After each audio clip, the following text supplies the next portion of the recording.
So yeah, wildlife encounters in Monterey Bay. I mean, it's hard to pull out something so disproportionately memorable because among whales, it's all so grand. But not so long ago, July 17th of this year, I was fortunate enough to be out, and I'm actually not out on the water that much, but I was fortunate enough to be out that day, which was a day after, a month of just non-stop winds and kind of nasty conditions. And then there was this glorious day, and as we traveled up towards Soquel Canyon, we just started seeing more and more and more whales, humpbacks particularly, but also a lot of blue whales.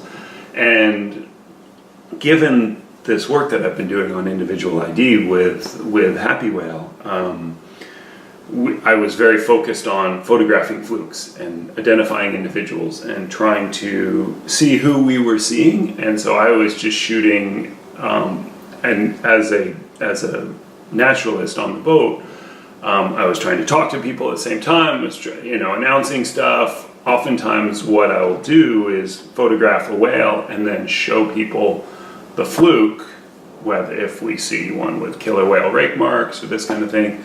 This day, it was like, there wasn't time for that. I didn't eat all day. Every time I turned to talk to someone, I felt like I was missing an encounter. So my father, who we co-lead the trip, he was the one talking most of the day because, he's a good talker and I was being the shooter. But and it was hard to tell really as it is if we're seeing the same whales over and over again because it was such a fest. It was just whales around.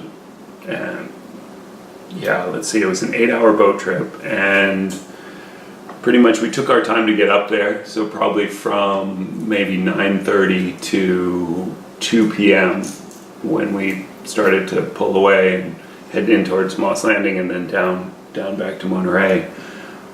It was just non-stop, all whales all the time, feeding all around us, and remarkably, blues mixed in with the humpbacks in, groups of 2s, 5, 10s, and so we realized it was quite an event while we were out there, but honestly, the specialness of it didn't strike us until after, while I was looking through photos and with Happy Whale, working with a couple interns, UC Santa Cruz students, we started poring over the photos and dividing them into, kind of trying to divvy them up into individuals.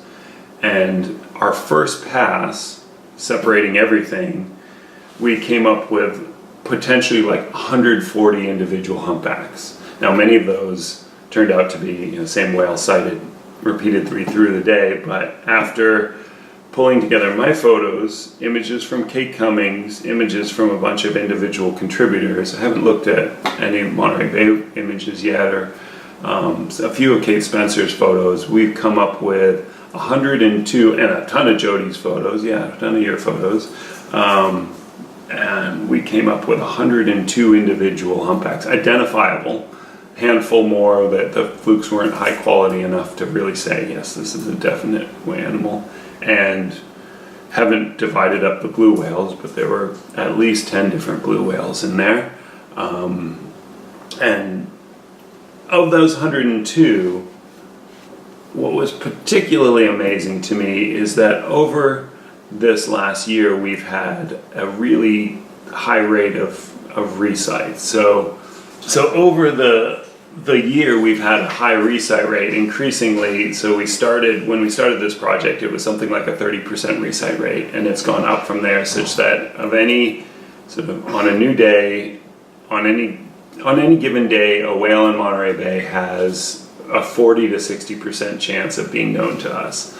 On this day, something totally different happened. There were 88% of the whales had not been seen, as far as we know, in Monterey Bay prior to that day this year, which is based on looking at all of Kate Cummings' whales from the year and all of the whales from Jody, all your whales that we've gotten for the year.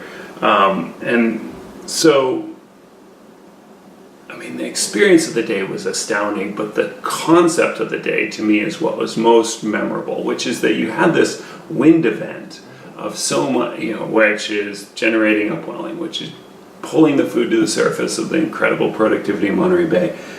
But what happened? The whales, when the wind stopped, for whatever reason, it was like a dinner bell rang and the whales came in from offshore. Whales came in from, we were seeing whales that, there's a whale that hadn't been seen for 26 years.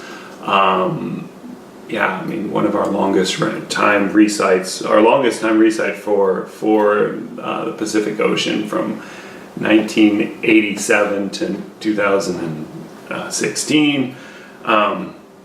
Just this incredible abundance of whales and like a different population, and that to me it really makes me wonder this sort of the fabric of communication there among the whales is what's happening.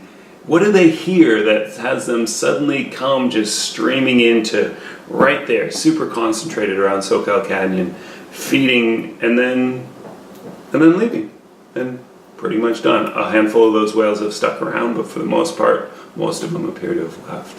So I'd love to know, but just being able to witness that was really special.